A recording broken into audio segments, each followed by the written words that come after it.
स्वागत है आपका वॉइस आपकी आवाज देश विदेश की खबरों पर। मैं हूं रुबीना। आइए नजर डालते हैं देश विदेश की कुछ चुनिंदा खबरों पर। अमेरिका में पुलिस ने 27 वर्षीय एक अश्वेत व्यक्ति को गोली मार दी, जिससे उसकी मौत हो गई।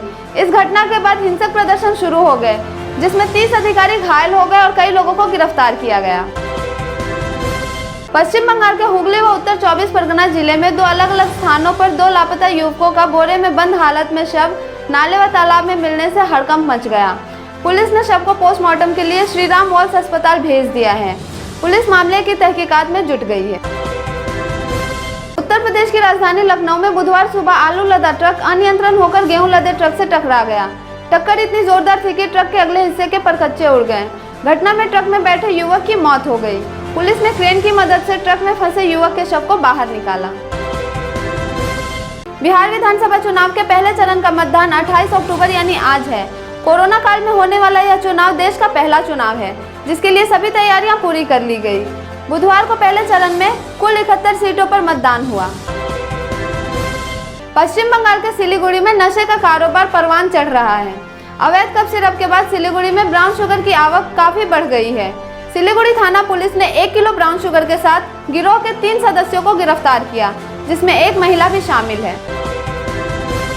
उत्तर प्रदेश के सीतापुर में एक घर में मंगलवार शाम करीब 7:30 बजे जोरदार विस्फोट हुआ। धमाके के साथ घर भी ढह गया। इतना ही नहीं, घटना में एक महिला की मौत हो गई। पुलिस घटना का कारण सिलेंडर विस्फोट बता रही है। बिहार विधानसभा चुनाव के दूसरे चरण के मतदान के लिए प्रचार का कार्य चरम पर है। प्रधानमंत्री नरेंद्र मोदी इसी क्रम में दरभंगा पहुंच गए हैं।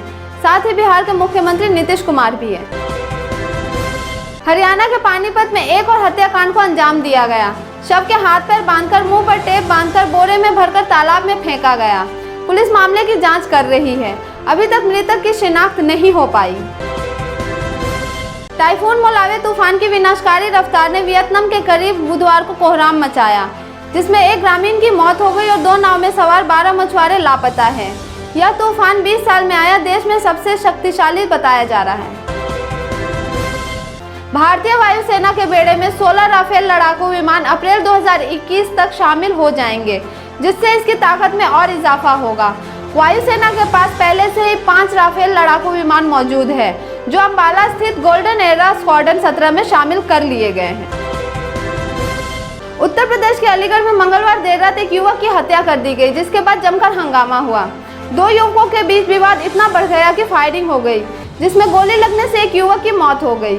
इससे गुस्साए सज्जन ने आरोपियों के घर पर पथराव करते हुए तोड़फोड़ की। गाजियाबाद में बुधवार सुबह बसपा नेता मल्लुक नागर के ठिकानों पर इनकम टैक्स का छापा पड़ा है। सिर्फ गाजियाबाद ही नहीं, मल्लुक नागर के हापुड़, गढ़, ग्रेटर नोएडा में परी चौक और दिल्ली के ठिकानों पर भी कार्रवाई की जा रही है। जानकारी के अनुसार ससुराल व परिवार से जुड़े लोगों के ठिकानों पर भी कार्रवाई की जा रही है। शिमला घूमने जा रहे दिल्ली निवासी 3 दोस्तों की हरियाणा के कुरुक्षेत्र में सड़क हादसे में मौत हो गई। बताया जा रहा है कि गाड़ी अनियंत्रण होकर डिवाइडर से टकराने के बाद गलत दिशा में चली गई और दूसरी तरफ से तेज रफ्तार में आ रही ट्रक के चपेट में आ गई। मोदी सरकार ने मंगलवार को बड़ा फैसला लिया है। अब जम्मू कश्मीर और लद्दाख में देश का कोई भी व्यक्ति जमीन खरीद सकता है और वहां बस सकता है।